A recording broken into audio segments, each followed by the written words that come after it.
tables, chairs, and a whole lot of healthcare. Thank you. Welcome, everybody. Season 2, episode 1 of the ABU podcast. I'm Tyler here. If you're new here and wondering to yourself, what the heck is ABU? What is that? Well, ABU is St. Francis's its own interactive podcast. We connect with the community. We do, well, hopefully soon, we do events. We go to events. You'll catch us at every school event. We catch you up on, the lives of SFC students through interviews and all other sorts of media. As I mentioned before, I'm Tyler. I would say I'm the host, but it's not just me here. I've got some great hosts here too. To my left over here, we have Amanda, the female representation of ABU. We've got Dewan right over here. What's up? We have the man himself, Isaiah. How y'all doing? Of course. And speaking of interviews, today we got one heck of an episode for you all. Here at the table, hold on, I gotta pull out the. I don't want to mess this up on the first try. All right, so we got the admissions counselor, class of 2017, one of the co-founders of the radio station here at SFC, dating back to 2016. Founding member of the LGBTQ Club. Please welcome Vann Brewer to the table. Vann, how the heck are you? I'm good, bro. I appreciate y'all for having me. I'm pretty excited to really be here and get to the nitty gritty. Of course. Again, we thank you for joining us here on the ABU podcast. So we're gonna start off there. We've got a quick little interview for you. Just get to know who you are and stuff like that. Like I mentioned before, you're one of the founders of the radio station Radio Club, SFC Radio. So I just want to know, take us through, what was it like back then? I know back then, this was not what y'all had back then. From what I heard, it was like a closet or something like that. So let's take us through, what it was back then, setting up the radio station back then and just what it was like. So yeah, honestly, it definitely was not like this. This is insane. Whenever I do tours for new students, this is one of my main things that I really brag about, because I would have never imagined that literally 4 or 5 years later, this is where I would be at. But yeah, we did start in the back of a closet. It's pretty cool that you guys are recording it, because it was the closet that they used to give out cameras to the students that were either a part of Terrier TV or just wanted to do film projects.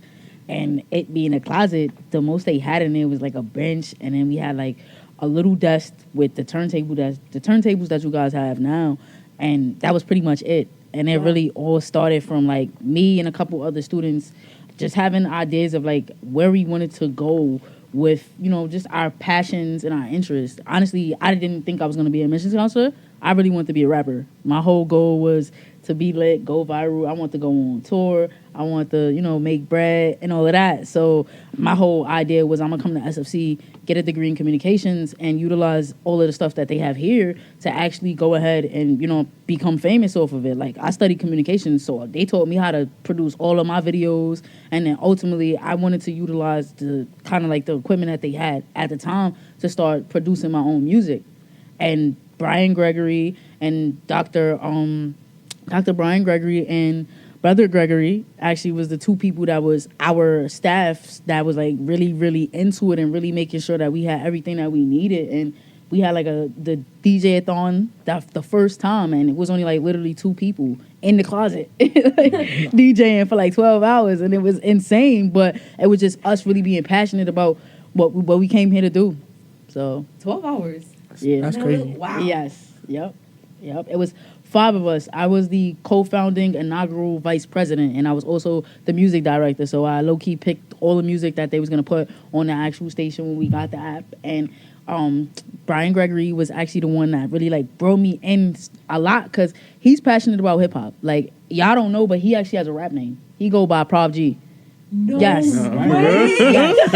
Yes, no that way, boy. I did not know that. Yo, that man loves hip hop how we love hip hop. I did not know yes. that. That's crazy. Yes. Wait. Yo, so you Big up the name. yo, Prof G. Yo, Prof G. He gonna be like, Oh, wait, hold up. How you know that? Right. What you know about that? Yes. That is crazy. He put me onto a lot of good artists. And honestly, yeah, like building a connection with him, working to find great music. Like I never played the same song twice because of him and him really being passionate about it. Key. And him and Brother Greg, like they really wanted this to be something. So honestly, like this is crazy. Like, That is, no, wow. yep. No, that's actually crazy. Prov G, hold on. No, Write that that's down. what I said. Prov Wow, G. it's like in my head. Like, Write that down, Prov Prov G. Yep. That is something Write it in the notes. Write it 'cause in the that's notes. good. I need to know more about that. I want to know how he came up with that. Oh, We came Exactly. up with it for him. Oh, really? Yeah, because when we was really trying to get the station started, and it was actually like it started when we was in a radio station class. A bunch of us was just like, okay, we don't have a station on campus, but we do have Terrier TV, and we want something that's gonna help, us actually accomplish our dreams. Because like I said, I want to be a rapper, so in my mind, I was like, if we could do a station, if I could engineer my own music, and I could actually, market myself through St. Francis, already having a student body population, let's do it. So everybody else that was in the club, it was a student named Daniela. She actually was the president. Antonio. We all like just came together with our own ideas, had our own segmentation in terms of shows, like how you guys do now. And we had a hip hop show. It was called Jamira Styles in the Morning. And we actually just would like go in there and do freestyles. And that's how we got Prov G's rap name, because he really was into it. Like he was going off with us. And, amping us up. I gotta see that. He was amping us up, telling us, like you could actually be a rapper if this is something that you really are passionate about. And Let me find out. connecting students in the class with each other to get beats and stuff like that. So Nah, because I really want to see that. Like, that Yo, is... that man is passionate about music. Like, if it wasn't for him and Brother Greg, I swear this would not be this. Because they were the staff that was, like, pushing for it. That were, like, saying, okay, we don't need a closet. We need something bigger. And if we could get actual facilities, that would, take us to the next level. So when y'all had the grand opening and the owner of High 97 popped out, that itself spoke to, you guys pushing and it really being, more than just us having an idea for a club. Like, we got a little bit of funding, but evidently y'all took it to the next level and really brought it to what it is now. Wow. You gotta get Prov G's back on the air. You gotta get him back on the air. That's a fact. So, I mean, you touched on this already earlier, but I wanted to actually know about, were you expecting the radio club to evolve in such a way that now we have, we have equipment, we got, a production room right over there, right over here, we got a recording room right over there, we got Terrier TV as well, all these connections. Like I said before, like, did you ever expect, like, the radio club to, like, expand in such a way? Definitely not. I'm looking at the Special Interest Club of the Year award, which is actually the year that I graduated, which meant that, they actually kept evolving beyond me being one of the inaugural people. So that means that people came here and they really seen the value of being a part of such a community that had passions for things like this. And then honestly, I do want to shout out my little cousin, Zoe. She was the vice president last year. Okay. Oh, So okay. for, my family to continue it, it just speaks volumes Shout to the out to fact that Zoe. we are community, like, so yeah. What was your, like, reaction seeing it, like, in person? Oh, when I seen it for the first time, I was just like, yo, this is crazy. Like, it's literally my favorite place on the whole campus. What was your first thought? Like, My first thought was like something that I started transcending through generations is insane. I would never in my life think that I would impact our culture that hard, especially because I was a co-founder, inaugural vice president of another club. And right now they're going through a little struggle because they don't know if they're going to still have people that want to be a part of it, the LGBTQ Club. They had a president, and a lot of people are not really being supportive right now, but me as being a staff and faculty, I'm going to ride or die for something that I brought here. And I told them, like, hey, I know that I can't physically be on the ground doing meetings and all of that, but whatever I can do to help y'all get back to where y'all need to be, and even where y'all at right now, I'm willing to do. I'm willing to, put all my strengths into this. I'll rock with it. Speaking of the LGBTQ club, I know you're one of the co-founders of the club. Same as the radio club, walk us through like what it was, like getting involved with that club. What was the process like? And also, is there any like is there any ways you want to like help like improve or like expand the club like in terms of inclusivity? All right, so when we started the LGBTQ club, it was actually Dr. Adriana Rodriguez Sosa. She's a professor here now. So it was me. Does she do dance? Yes. I've had her before. It was me, her, and about 3 other people. A young lady named, I don't even remember their names, but it was because it was a minute ago. We started in like 2015, but it was the 5 of us because you needed an e-board to start a club for you to actually get funding. Yeah. So it was the 5 of us, and we started it. And that year, low key for like most of the events, we was holding it down as the club. We didn't have club members, so everything that we did, like Spirit Week, bake sale, everything that we did, we rotated in terms of responsibilities because we said, yo, this is our club and we started this and we need to get it noticed. We need to branch out and for people to really see that we here and we loud and we proud. So after that, we would just host events and we would just do stuff consistently and consecutively for people to see, like, even if y'all don't show up, we're still a part of the community and we're inclusive to everybody and we want people to know that we're here. And ultimately, people did start showing up. Like, we did a drag night. We did a spoken word poetry night. We actually did our own video where everybody in the club got to, like, speak about their representation of the LGBTQ community. So that was pretty dope because, like, at that time, people were doing videos like that and they were going viral. So it was pretty, like, inclusive because we got the Club of the Year award as well, but for the 2015 year, which was our first year out. So for us to get the Club of the Year award only 1 year standing, that means that we really did do some work. Yeah. Y'all was in that for real. Yeah, that's a fact. Yep. Yeah. And in terms of like really taking both of the clubs to the next level, being that I was a part of bringing them here, anything in terms of bringing new students, bringing people that are going to continue the legacy. So my goal is, as an admissions counselor, to get new students here, but I want to get new students in the club. I want to get new students active.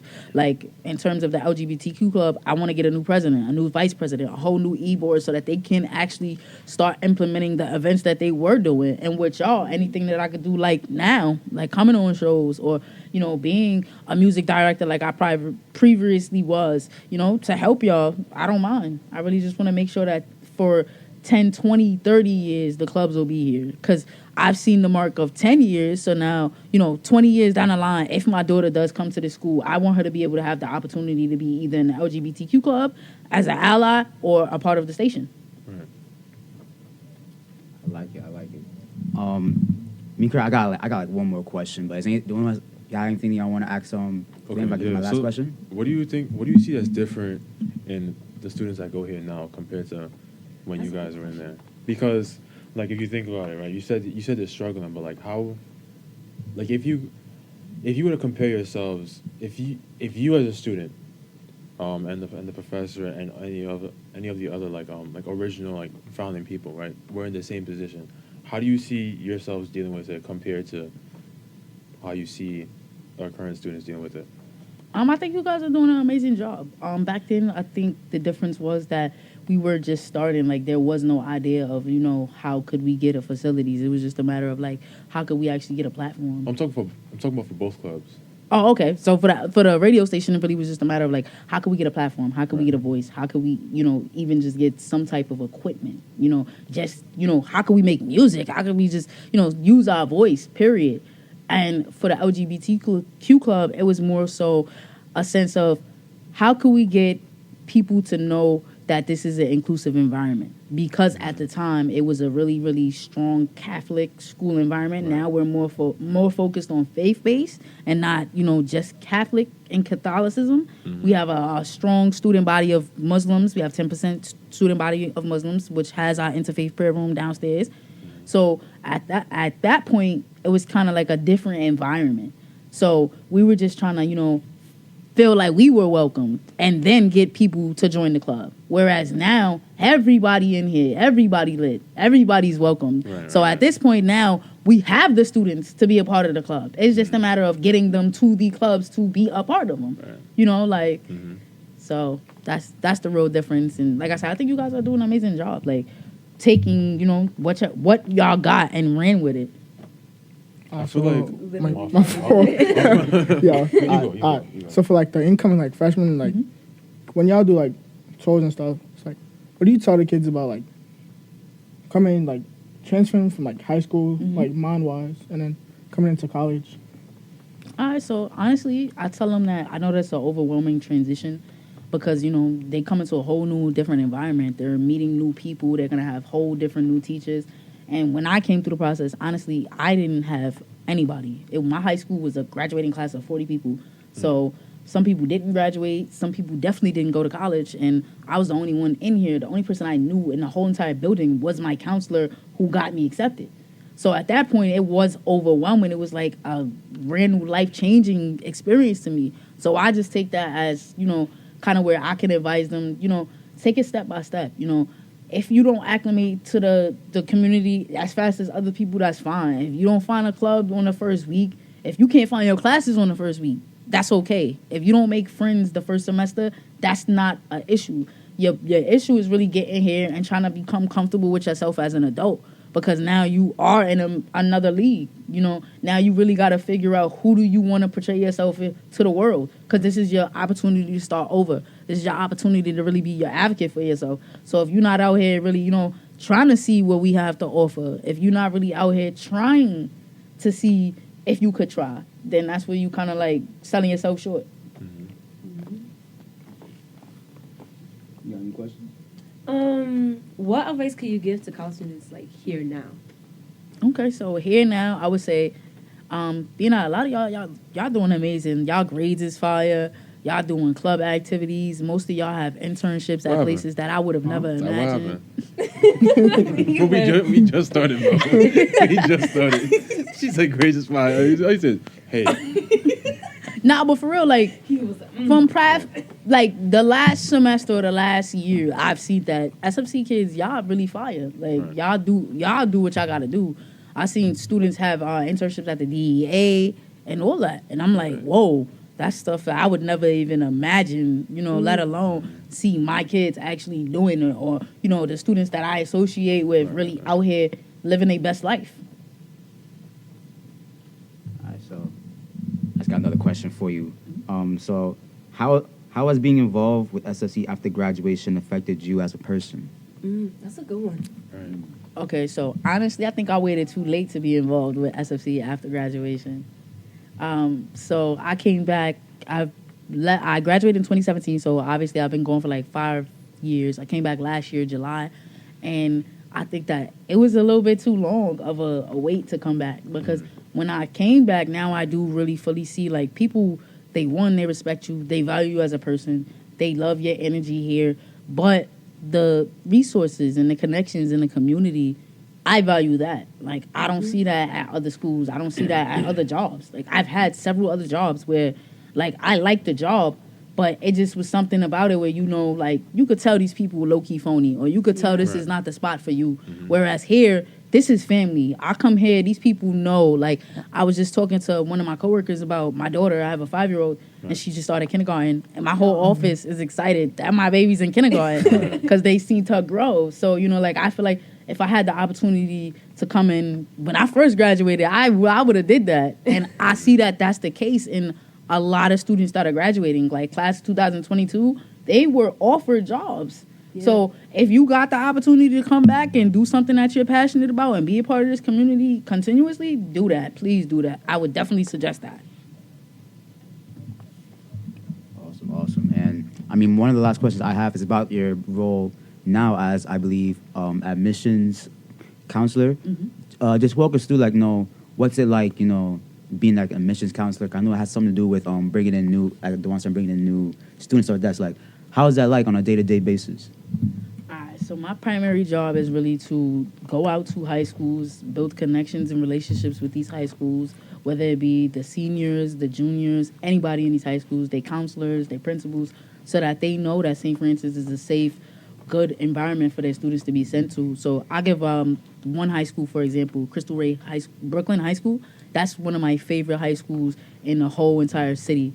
Last year, I actually got their whole entire senior class accepted, and about 12 of them are currently enrolled as freshmen.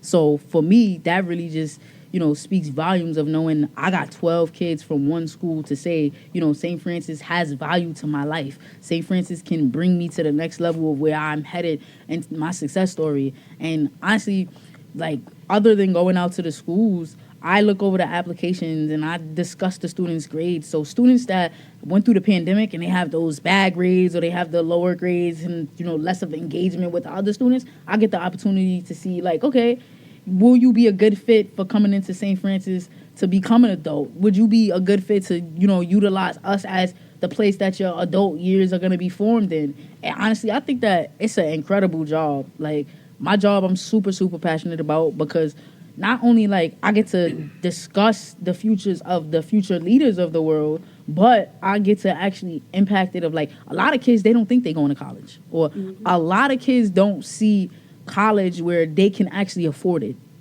So when I go to a school and I give a student a financial aid package and I break it down to them and I say, okay, your grades is a 93 and you just got $10,800 in an academic scholarship. Yes, $10,800.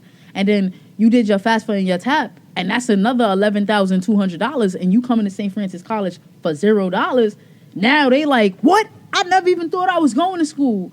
And they go back and they tell their whole community. Right. And honestly, I didn't even know that could, impact students like that. But when I see it and I see a whole entire freshman class of it, I want to build a whole school of that. Got you. So another question I got is, as an original member of the club, where would you like to see this club evolve from now into the future? Like, what's some stuff you want to see come from this club in the future? I do definitely want you guys to get the ability to start engineering in here, because I know, yes. That would be fine. That was my whole purpose of the club. Like, I wanted to have the space to be able to make my own music and, market my music and put it out there. So I want y'all guys to be able to get that in terms of equipment. But in terms of elevating yourself as a club, I just want y'all to keep growing shows. I want you guys to be able to, stay on air. I want the facilities to grow until a higher capacity of y'all, like, having more members, y'all having more reach, y'all being able to be on AM, FM out in the world. I want to hear SFC on my car radio when I come to SFC, driving here to meet with my students. Honestly, like, I want to be able to be a part of that as well. Whatever SFC staff and people that had the foundations here, can do to be able to get y'all to that level, or even whatever level y'all want to take it to. We want to make sure that we give y'all that type of reach, because that's the whole purpose of us, administrative staff. We're here to really just be the support. We're the backbone of y'all, but y'all do all of the greatness. I like how you mentioned the music. I will be in here. If you're making music, I'll be in here. Legit. That was my whole point I want to see what you make. Being a part of the station. But when I realized that, like, at that point, we did not have the capacity because we were in a closet. We didn't even have the app. So for us, no, that's way beyond our reach. That's way beyond even conception of this station at this time. Now you guys have facilities. So now you guys actually have the ability to take it to the next level in terms of, like, what y'all can do in here. Yeah. So you guys tap in though. Oh yeah, definitely. Definitely be making beats and joint. Well, in that case, let me know. I'll come do a freestyle. Not too personal, but like when you mentioned the rapping, and then you said how you wanted to use SFC as an outlet. Like, what happened with that? Like, so actually, I did my senior thesis to graduate. It was a low key Beyonce stole my idea. I did Lemonade before she did Lemonade. I did a whole video project where all I did was, like, I did 2 songs and 2 freestyles. And I actually had to submit it as, like, my graduation thesis. So if I didn't pass that, I wasn't leaving SFC. Right. And I did, like, the music production in the station that we had at the time. So, like, all of my work was, based off of my passions of being a part of the club and really just, trying to utilize it as an outlet for the kids in the school. In my mind, I'm like, it's 2,500 kids here. If I get 2,500 kids to listen to my song, it's lit. And if they tell their friends, yeah, we going viral. Right. Obviously, that didn't happen, and I came back as an admissions counselor, but realistically, I still use my voice to speak power with my words, and I think that was, like, the most important thing of it all, of, like, me getting my degree and really utilizing my degree to find something that I'm passionate about. So now I'm more happy being safe as an admissions counselor than putting myself out there as a rapper, because that's one of the deadliest careers that you can have. No, for real. Facts. So, Oh, It's either like your downfall in the game is really your ops. If you get caught Location. with if you get caught with the 360 or like yep, you know what I'm yep, saying? yep. And think Like, about it right now. it's Independent is that's an opportunity of luck. That's Right. not Yeah. really guaranteed. You can go viral, but a viral moment isn't gonna guarantee you a successful career. You Right. could do viral 3, 4, 5 times, but that's not gonna make an income that's gonna solidify you in in the industry itself. Like, you gotta have connections, you gotta have a manager, you gotta have an accountant, you gotta have a whole team backing you. And at that time, it was literally just me and the people trying to make this station. yeah. So I you wouldn't knew even be making anything for the first few years if you Yep. really trying. No, You yeah. gotta you so many actually mouths be to putting feed that, yourself into debt, Right. which I could just go to college and get a degree like I did. Right. Like, Another question I have is like, so when you went out to the high school, right? Mhm. So how did you know who you saw potential in, and like who you were like, not that they didn't have any potential, but like they need to put themselves in the better position to like unlock that. You know what I mean? Like how did you go about doing that? If it's a certain formula, you don't have to really. oh nah, like I ain't gonna hold Like, you. I've been in the game for like a year and a half now, so I low key have my own tactics, and I don't care who use my tactics because I'm me, and like a lot of my students just love the energy that I bring. So Right. other counselors could take what I'm saying and Only run with you it. could And only you could do it the way you yeah, do. only I could be me. So Yeah. like Vann Brewer is a low key a household name right now at Right, this right, point. right, So right. it's just really engaging with the students, seeing who they are as individuals, because this is the application process, and they're thinking that all colleges are the same, or that all application processes at all colleges are the same. Whereas y'all know we individualistic up in here. We trying to get you for what you're here for and make you the best version of yourself. So I just really try to see like, okay, what students, first and foremost, the ones that are interested, yeah, we automatically gonna get you an acceptance because you show that interest. But the ones that have a little bit more struggle in their home life, in their personal life, in their academics, those are the ones that I want to have conversations with. Those are the ones where I want to do the interview and go through, it's called a conditional admin process. So if your grades are between 65 and 70, you actually have to discuss with me a whole action plan and everything like that to get accepted. And those are the kids that I find the most compelling because they come here and it's not even about them being successful. They elevate themselves. Like they come here and they see this as a fresh start and they grow. They take this and they leap and they grow with it. Right. So like to me, I want those students to really just shine. Tell me, what can we do to help you get to where you're going? And if we have that, come on, let's do it. You and the family now.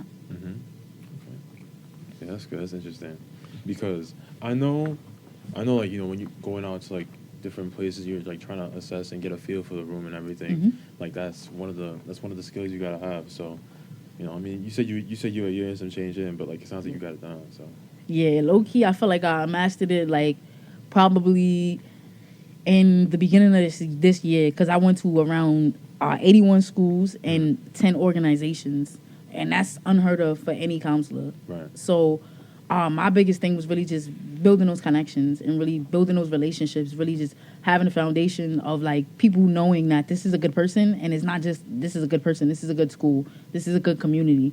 And that's really the reason why I use Crystal Ray as an example, because prior to me working with them, they had worked with my colleague, Mr. Romello Rogers, and they love him. Like when the first day I went there, they was like, "Where's Romello?" And I'm just like shocked, like, oh my God, like they low-key hurt my feelings. But after that visit, I had the point to prove, and now that's my school, and their director of college counseling just recently reached out to me to go back to the school to give out acceptances again to the senior class. That's nice. Yeah. So that that just kind of gives me that push of saying, okay, what I'm doing is the right thing, and like I said, I'm super passionate about it. So this year my whole goal is to take it from 91 to probably like 191. Right now, my whole entire September, October, and November is flushed out.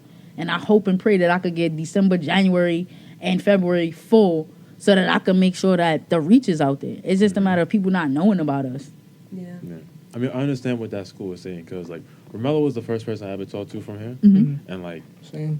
what I mean, like he had me locked in. I'm saying like it wasn't only because like he got me you know, I can't really say Why you something. can't talk? The financial aid Yeah. packages is crazy, bro. Like, we just giving out free money, free scholarships, all that. Like, yo, you want to come here and your GPA is a good 90 and a good 89? Free. Yeah, because, Free. Yeah, because We had an I was- incoming class of Go ahead. 410 kids, or I'm lying, 510 kids.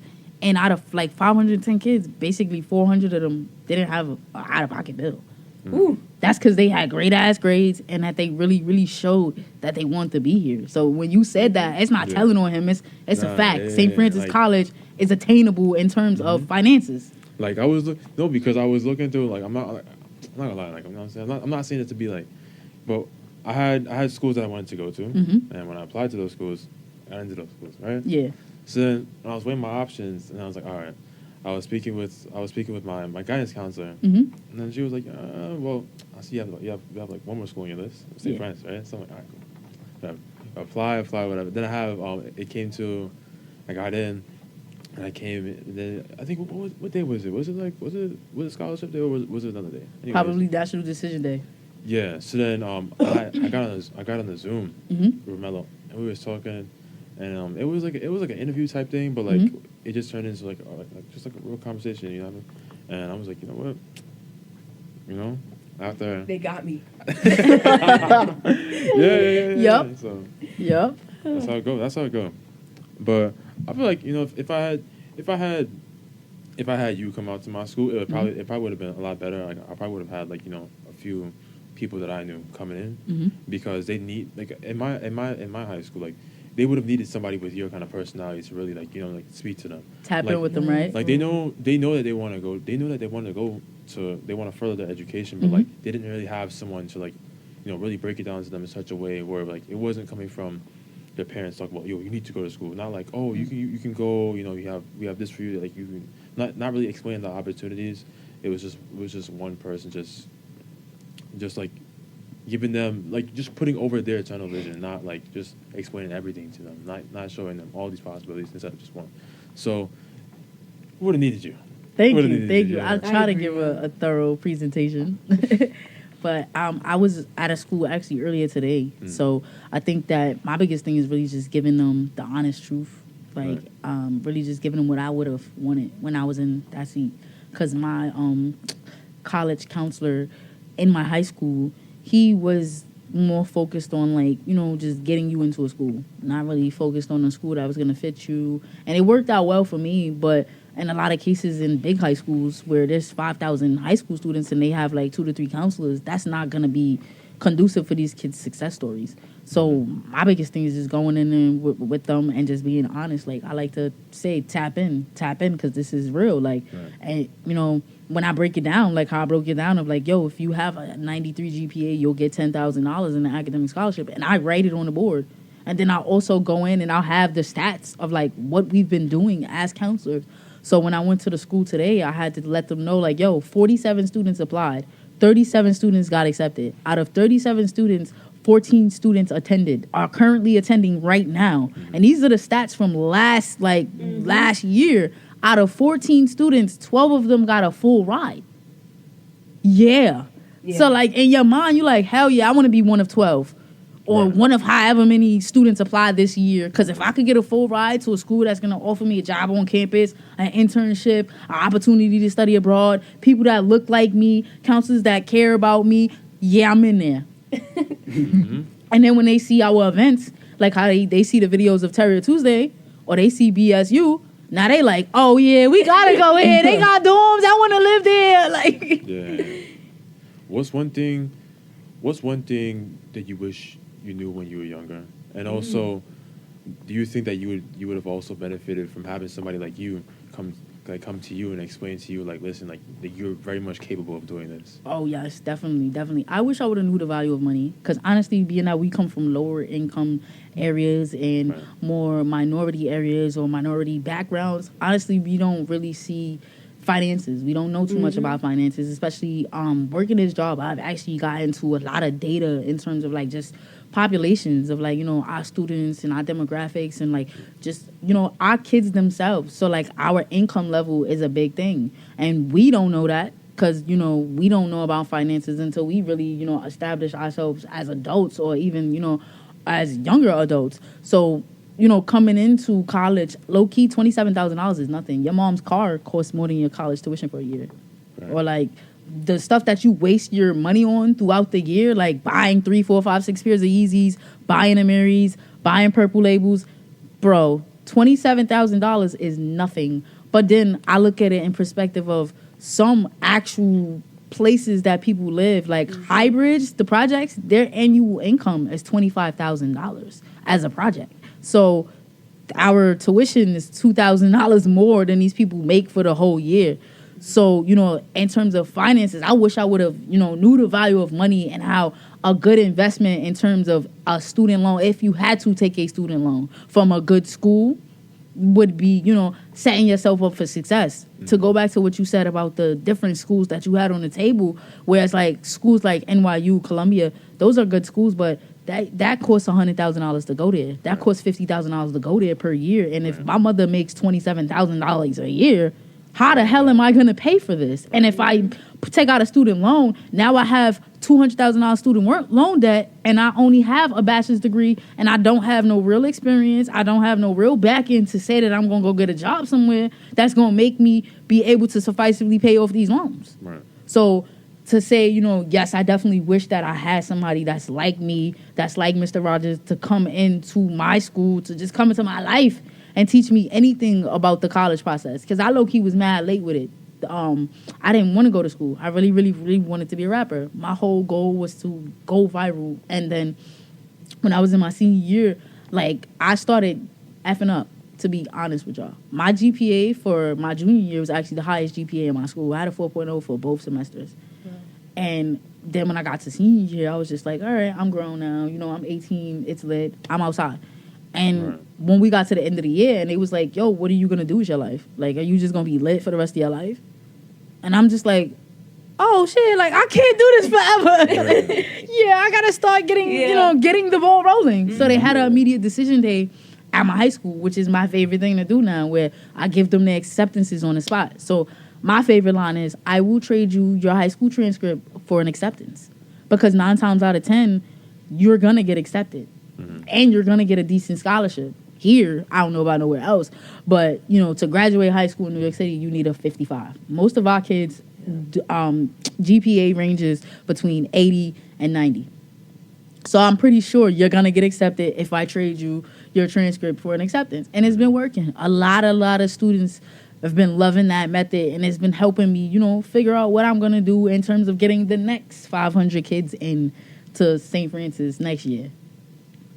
What do you think would be good for like students to actually learn, like aside from academics? So like, for example, like learning how to do taxes, learning how to do like certain things, Like, do you think that students would have benefited from, like, for example, if it wasn't like an elective, but more so like a hobby class, you know?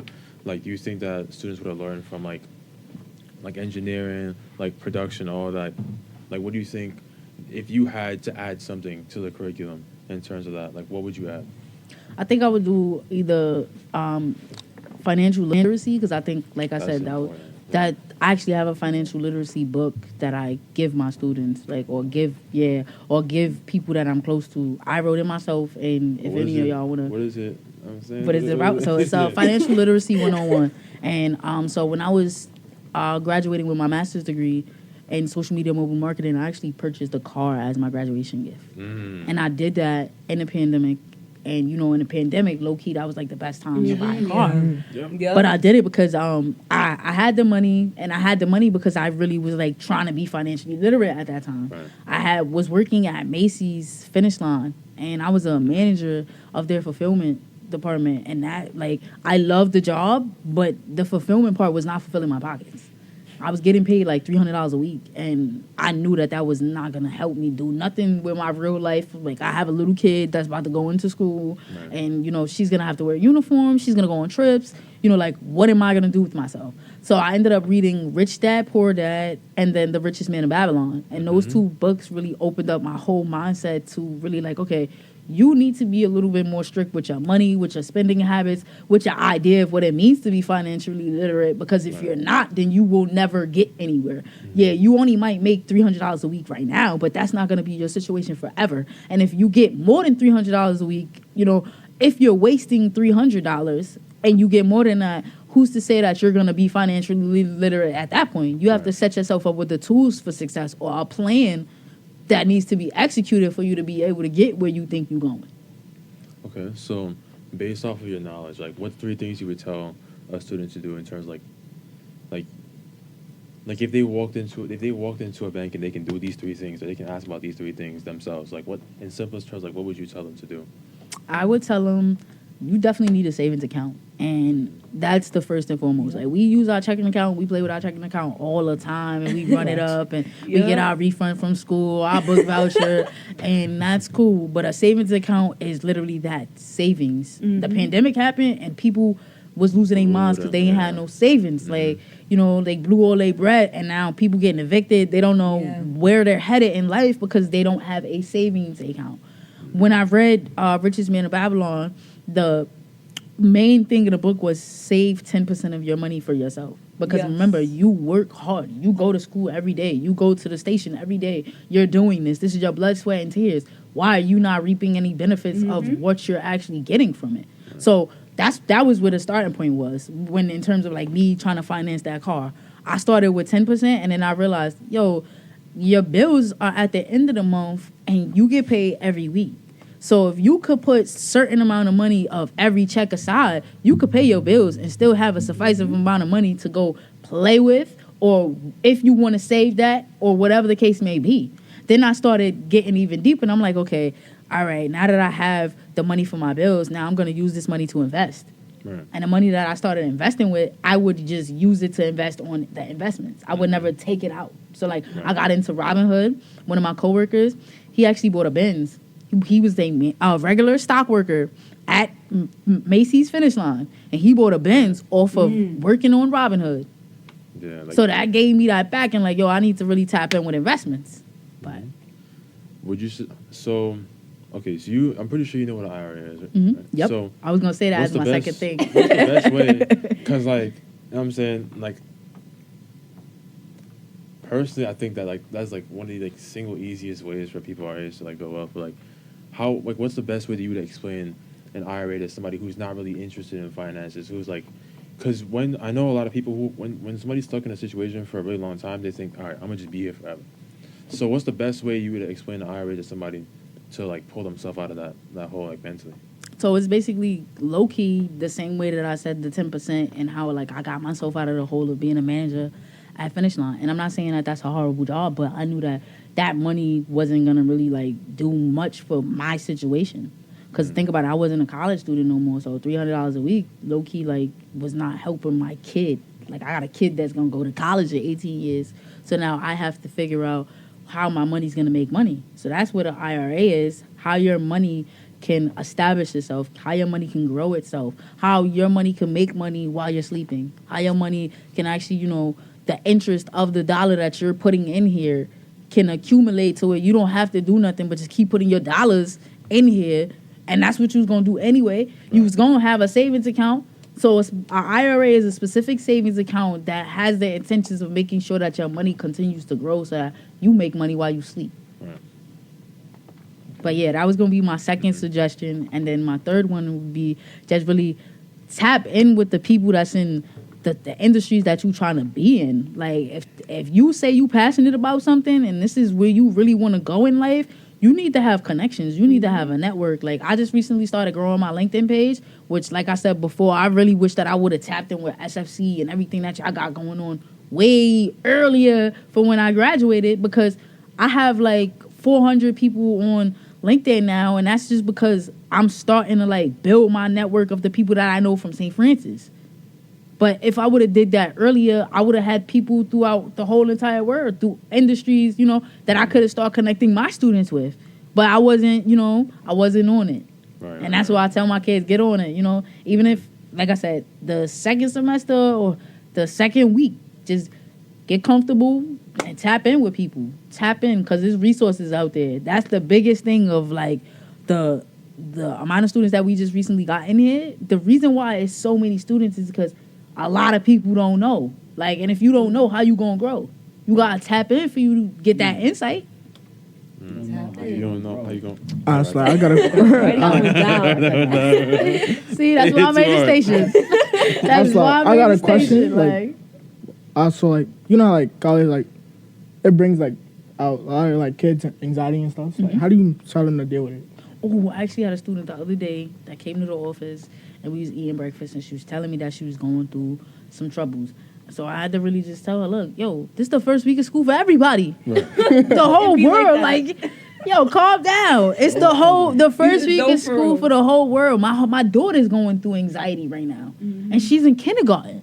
Yeah. So honestly, like, relax, take a breath, take a deep breath, and just look at the fact that everybody's lost. Everybody looking for the classroom. 3 people just asked me where room 6026 was at, and I don't even know. Right. And sometimes you might even have to get somebody that's a part of the scene. Like, you might have to get an administrator that knows where that classroom is to walk you to that classroom. But that's okay. That's not deterring you from your real goal. Sometimes, you might need a little bit of assistance, and it's all right to ask for help. Yeah. I think that a lot of people, especially, I'm saying, I can't say around our generation because the word generation is very, like, I feel like wacky, right? Years, like, it's like between generations. Like generation. What do you mean generation? Like, it's like it's really hard. It's not hard to define, but like if you were to ask somebody around our age what a generation is, they probably would have the right idea, but they wouldn't know the exact meaning of it. So like around a lot of people like around our age, like I feel like a decent amount of people know how to ask for help. And then there's that certain group that just don't really know. The pandemic babies do not know how to ask for help. They don't. Because they have been in a computer for so long that they literally still stuck in a screen. So that goes back to me having those conversations with the students that have the lower grades or like the students that, need that extra engagement. It's okay to be looking lost. Because that's when the administrators really be like, all right, now it's time for me to put that extra love into this person because they standing here shocked and amazed.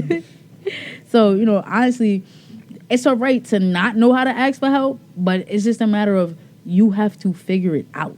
We all have to figure it out for ourselves. And that's where it goes back to this overwhelming sense of, oh, shit, my life is changing and I'm going to college and I'm 18 and now I'm an adult and I can make decisions for myself and I have a little bit more freedom.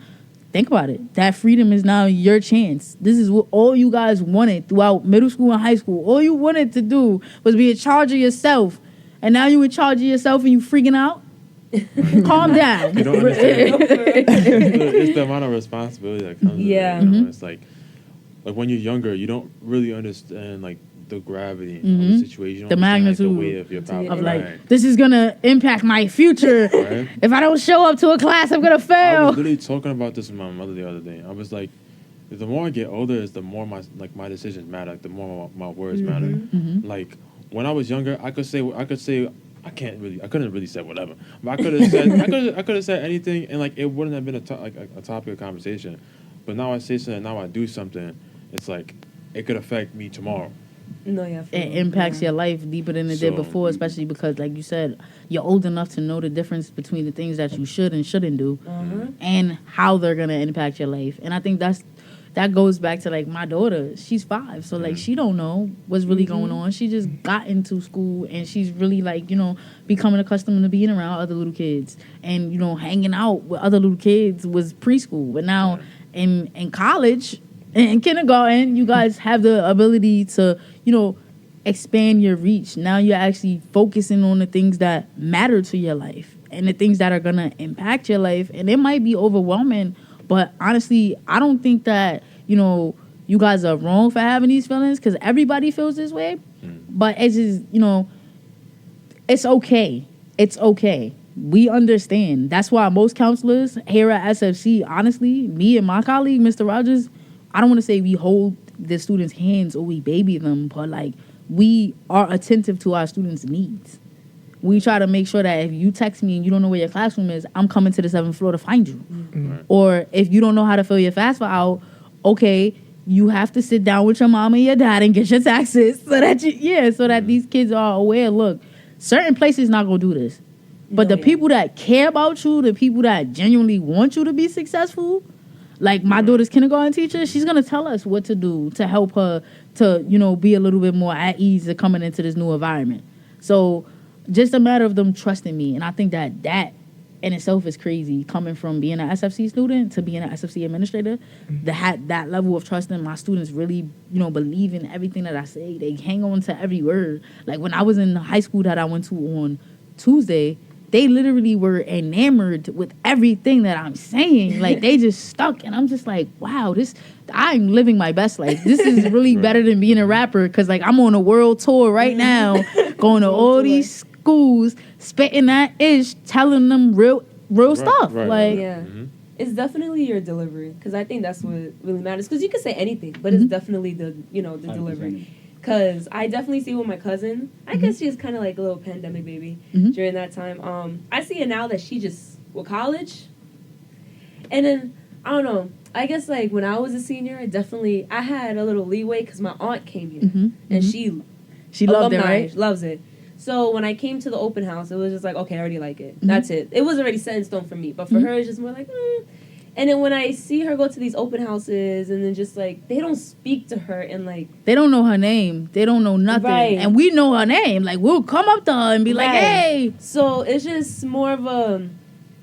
What other colleges is just simply just this, and this, hello, hi, but people just need direct and just straight up what it is, exactly how it's gonna be in their face, because if anything, I think people respect more when it comes to delivery for it to be straight up and honest. I think that's what it is. They like me because I'm real. Like I'm not sugarcoating nothing. Yeah. Like you see how I almost caught myself cursing a couple times. And, like we're really having a conversation. It's not like any of that. That's what I do with them. Honestly, every school that I go to, I'm keeping it 100 with them, because why would I lie to you? Especially once you come here, if you see something different than what I said, then I look like a fool.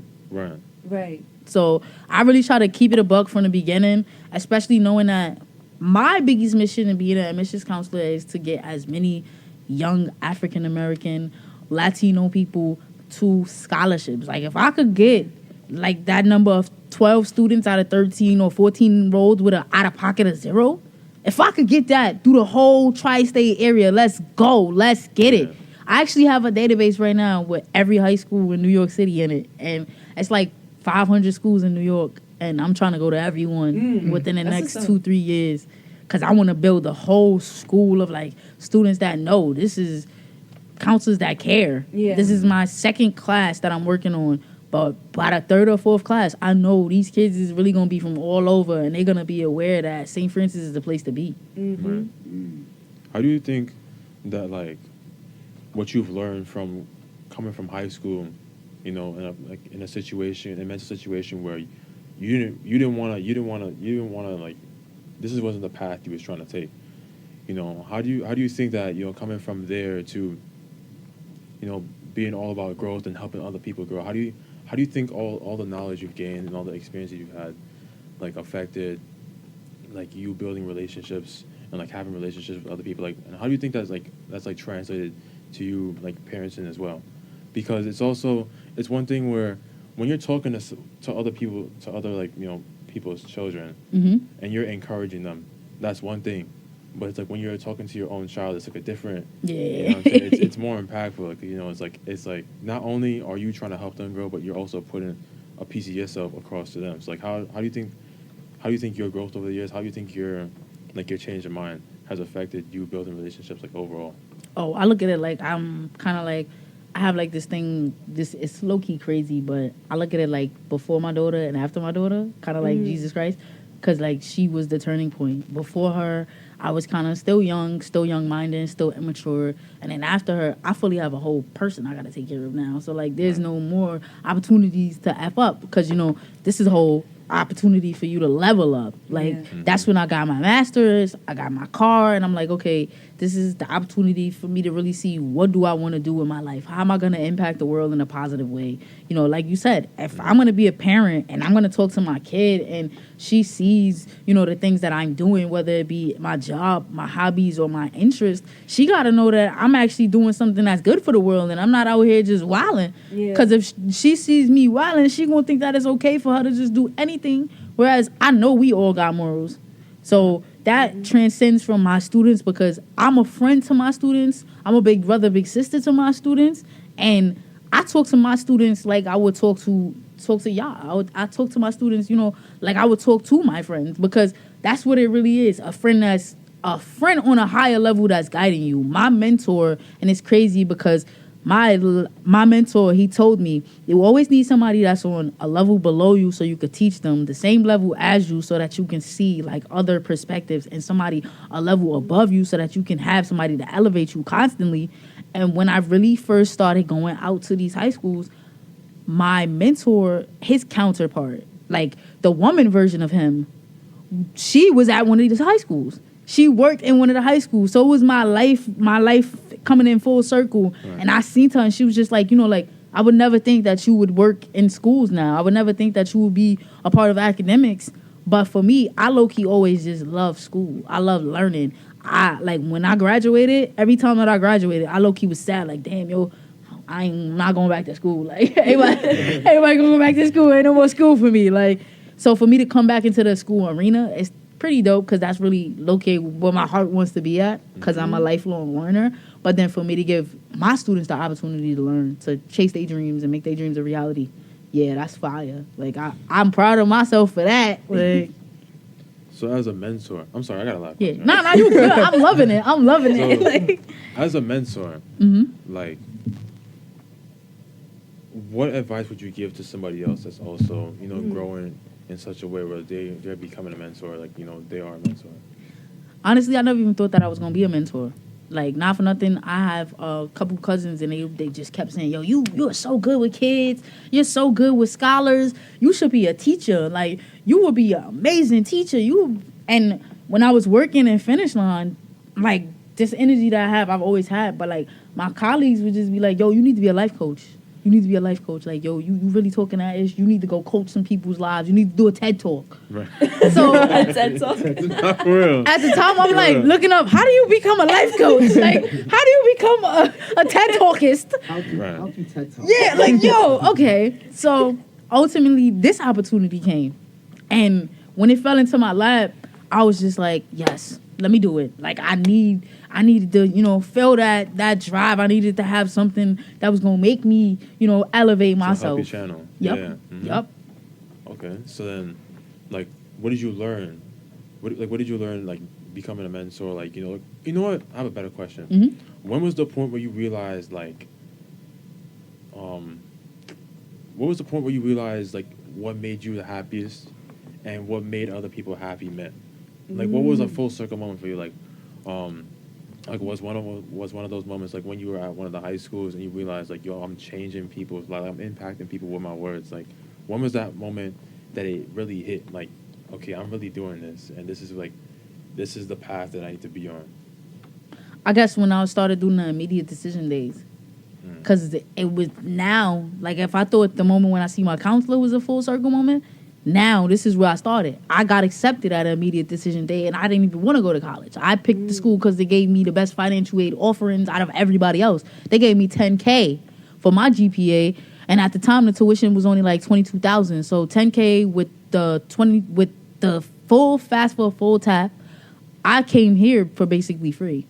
So then when I see, like, you know, they still doing that, but they're doing that on a different level to it. Now we have C-STEP. We have McGuire Scholars, where, like, you actually get scholarships for being a scholar. You get full-blown benefits for this. You get book vouchers. You get jackets. Like, you doing great things in life. Right. Now I'm like, okay, yeah, I got to tell students about this.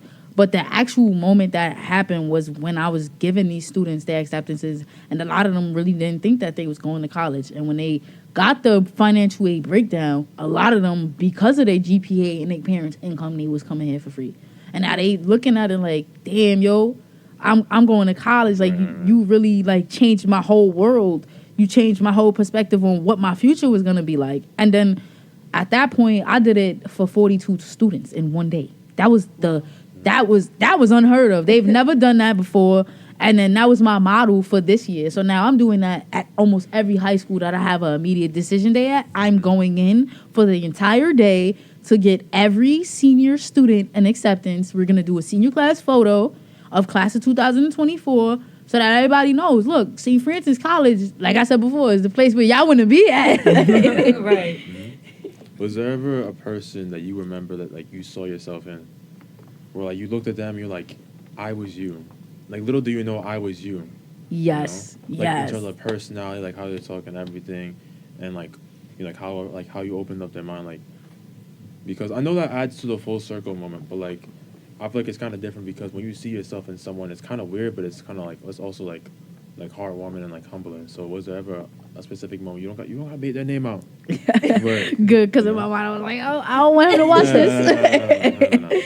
Nah, yeah, definitely. One of my students, he kind of has like a similar background to me. We both from Bed-Stuy. I'm from kind of like Fulton Street area, like 5-10 minutes from where Biggie was from. So like for my kids, for me to come from that environment and really, you know, come to St. Francis and get a bachelor's, go to a university, get a master's, come back, be a counselor, and want to go get a PhD in education, they see that and they like, yo, you came from somebody that didn't want to do none of that. Like, you wasn't even interested in education at all. Like, yeah, bro, I could only imagine where I'm going to be at in 10 years because this is wild. Like, they really see me kind of like as a model of where they could possibly be. And I think that is dope because a lot of my students, when I'm telling them my story and I'm, you know, throwing in the facts of St. Francis and throwing in, you know, everything that we have to offer here, they're like, wow, I could see myself going to Cuba and studying abroad. That's something that Vann did. You know, then they start to actually invest themselves into this. They start looking up, how could I do a study abroad program once I get to college? Whereas prior to that, they wasn't even thinking about going to college. So to me, it's like, okay, now I see my students that are doing this, and I didn't have a passport before I came to St. Francis. So for me to get a passport, study abroad, I had a job on campus for all 4 years. I actually had 2 different jobs. And I started 2 clubs. So whenever I talk to a student, I run down those facts, but I'd be like, what can you do that's going to beat that? Like, if y'all still here with this club and that sign is up there, like the Club of the Year award, like, I want to see what the next Vann going to come up in here and turn up and really, like, bring to the table. So that's really why I push all of the opportunities and the resources, because I want them to see, like, yo, you could do anything that you set your mind to. Like, you could become the president of St. Francis College, which is my goal. And that's the real reason why I'm going back to school for my PhD in education, so that I could get the full school of St. Francis scholars that I went and hand-picked, and then actually come in terms of, like, academics and making sure that they further have the resources they need to succeed, and then ultimately elevate myself in, you know, the ranks to become the president. Okay. Damn, bro. Rapid fire question. You really hitting. Nah, Thank you. I'm gonna slow it down. Like, you got any? Yeah. Not even a question, just because, like, I was one of those students that didn't even want to go to college, but like, Romello hit me up. I got the email. I'm like, you got to accept? I'm like, what? Say that. Word. And then I gave him my number, everything. I'm like, yeah, I'm going to college. All right. Boom, yada, yada. First semester, it was chill. Second semester, took that semester off because I couldn't afford it. So then I came back, got some, Romello pulled some strings, got me, and now I'm chilling. You living your best life, right? Like, you in a station, you extracurriculars. I know your grades is on point. Probably looking into an internship because we just got into the semester. So honestly, that's what we want. That's what me, like, Romello actually taught me the game. I'm gonna be honest with y'all. Like, he took me to my first visit of a high school and, like, showed me how to do it. Obviously, I've tweaked it and I've had, like, my own strategies for what I do when I go to specific high schools. But he really, like, taught me how to come in here and really, like, show kids that we was in the same position. We was in the same seat. Like, you know, if anything, we are your big brother and your big sister, and we're gonna guide you in the right direction. So like, I love that you mentioned him because not for nothing, that's my right-hand man. Like, we we do almost everything together. Like, we are admissions. That brother is the guy that I go to whenever I need anything, or like if I have a question, if I need a mentorship, that's my mentor in admissions. So yeah, I love that, honestly. And we do whatever we gotta do for our kids. Honestly, like, there's two things about us that makes us, that differentiates our admissions team from other people out in the world. One, that we gonna break our backs. We gonna bend over. We gonna do whatever we gotta do for the kids that bend over for us. Right. Like, if you tell us you coming to St. Francis, like, I got one student, she been involved with us since she was a 9th grader. And now she's currently an enrolled student, and I love her with all my heart. I gave her acceptance to the nursing program. She was off by like 1 point of her GPA to get into the nursing program. We made her take her SATs. SAT came back, you in the nursing program. And for anybody else, if you really didn't care about us like that, we didn't care if you took that SATs. Right. You get out of here. Like, you didn't show us no love, so we ain't showing you no love. Right. The day that she came in for, like, it was like one of the major events that we had. We gave her acceptance to the nursing program. Me, the vice president of enrollment management, and our assistant director at the time. Because of the fact that she loved us and we loved her. And that's what we do for everybody. And then our second thing is just, honestly, if we don't have something that's going to value the kids, future, because that's the biggest thing is, like I said, individualism. If you say you want to be an engineer or something like that, and we don't have that here, we are the only admissions team in the entire country that's not going to push you to come to our school. If anything, we're going to push you to the school that has it. Like, I have this biggest thing where if, like, engineering, I push the kids to Vann College because I have a colleague that works over there. So I'll be like, go to Melissa. Or, like, other programs that I know that we do not have, I'm going to send you to the right person at the right college. But we're the only school that's going to do that. Other schools, they looking for that money. Like, to go back to the finances, they looking for the bag. Most schools, they have an application fee of either $65 or $85. So once you put in that application fee, that's the jux right there. How you got money off me, I ain't even get to know if I got in here or not. I am a high school student. I don't have no money. I can't just be giving out $65 to $85 to every school that I'm applying to. So, like, that's an indicator to me that, certain things that we're really doing a great job at. Because once we start saying those things to students, they start seeing, like, a school that only gives me $20,000 as financial aid that costs $50,000 to go to, I can't go to.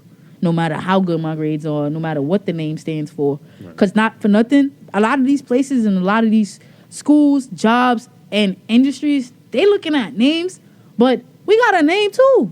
We've been out here for 185 years. Right. Since 1858. So people know us. We got 25,000 or 26,000 alumni that's connected with our career center. So not for nothing, we kind of known for something. We known for accounting. We known for nursing. So, I push that to a lot of my students. Like, and even the masters. Because with my masters, I went to a university. The university was not the same experience that I had at SFC. Like, you see how we in here chopping it up and it's that family vibe. That university, first and foremost, they had just their campus, like how we got a brand new state-of-the-art campus, and they was rude with it because they just wanted money to update their campus. They didn't really care about the resources in the campus. They didn't have a career center, but the campus is brand new. How you don't throw in a career center for the students that go there? Where they gonna work at? What internships are they gonna add to their resume to say that they have, experience in the stuff that they study in? Right. Whereas here, we thinking about everything. It's student-focused and student-centric from the top to the bottom. Other places, they're like, okay, we want the money. We just want the money. Where's your tuition? Direct deposit the bag. That's all they thinking about.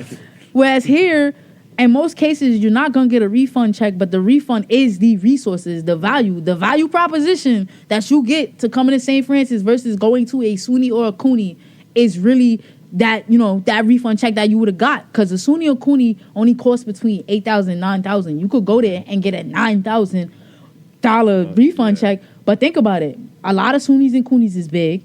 A lot of SUNYs and CUNYs do not have internships. They don't have jobs on campus. They don't have counselors that have study hours. They don't have a resource center. So you're getting $8,000 back for you to have to put $8,000 back into your own academic success. Whereas if you would have just went to St. Francis for free and stopped thinking about the refund check, the refund would have been in the fact that when you graduate, you would have been actually guaranteed a successful career in the future.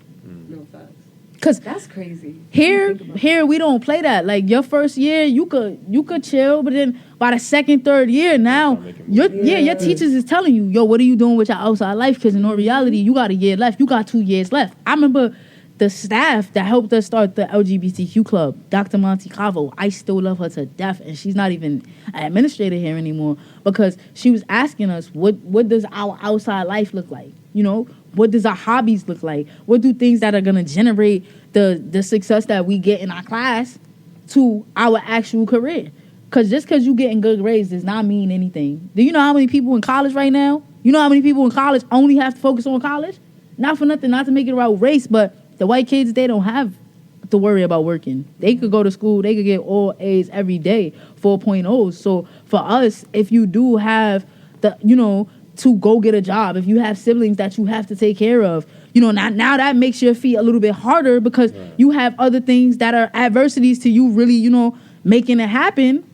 Whereas, you know, the jobs that you're looking for, Apple, Sony, Google, even Hot 97 when they popped out, if they don't have the connections of like somebody, like an alumni from St. Francis that can pull you in, they don't care.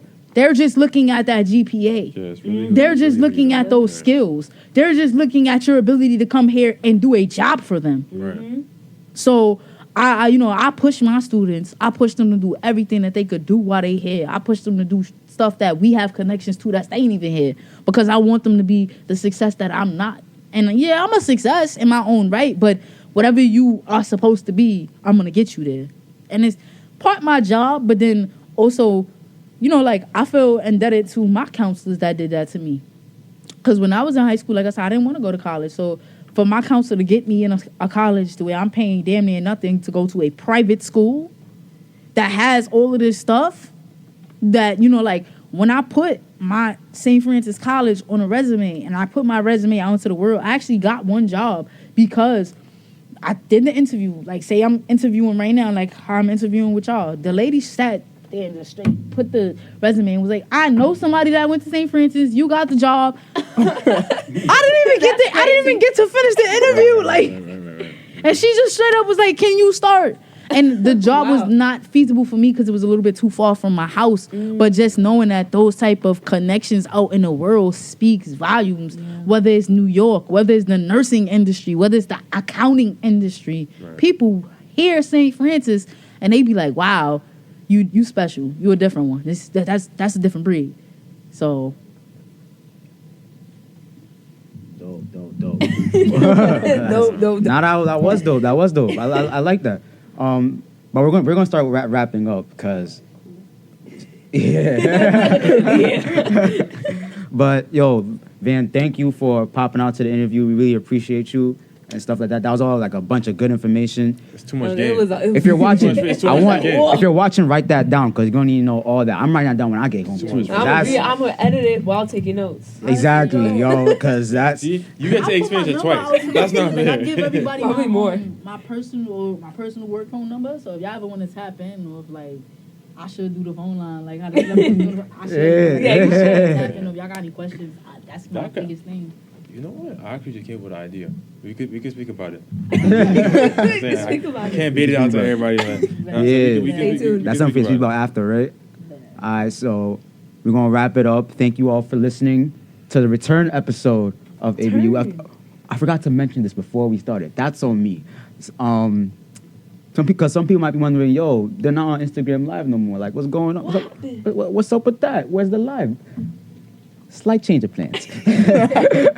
So from now on, we're going to do things a little bit differently.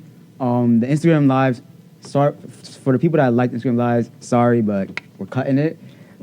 Just some things that, boo me, yeah. So from now on, the full episode of ABU will now be on the Spotify and SoundClouds of SFC Radio. So if you want the full episodes of ABU, Spotify, SoundCloud, SFC Radio, Really that's get the place to tap into. Tap in, tap Our, in. our YouTube will now be, because here's what we're going to do. The TikToks, Instagram That's all her. Live, the YouTube, huh? TikTok Thank is you. all her. Oh, yeah. The Thank you. TikToks, yeah, it's all her. The Instagram, which I run, and then YouTube, which I run as well. We're going to put all our clips on there, our interviews, and all that's going to entice you, hopefully, to check out the full episode, again, on the SoundCloud and Spotify of SFC Radio. They're the main people that's helping sponsoring all of this. So, of course, SFC Radio. The YouTube, I did change the name. If you want to find us on YouTube, it's now uppercase ABU Podcast YT. I'm going to say it again. ABU Podcast YT. The Instagram stay the same. TikTok stays the same. But again, if you want to find us on YouTube, ABU Podcast YT. And then, of course, if you want the full episode, SFC Radio. With that being said, thank you for listening. Thank you for tuning in. And we'll see you guys next week. Yeah. Thank you for watching the video. Like, comment, and subscribe. Subscribe button up here. Comment down below and watch the latest video. Bye, guys.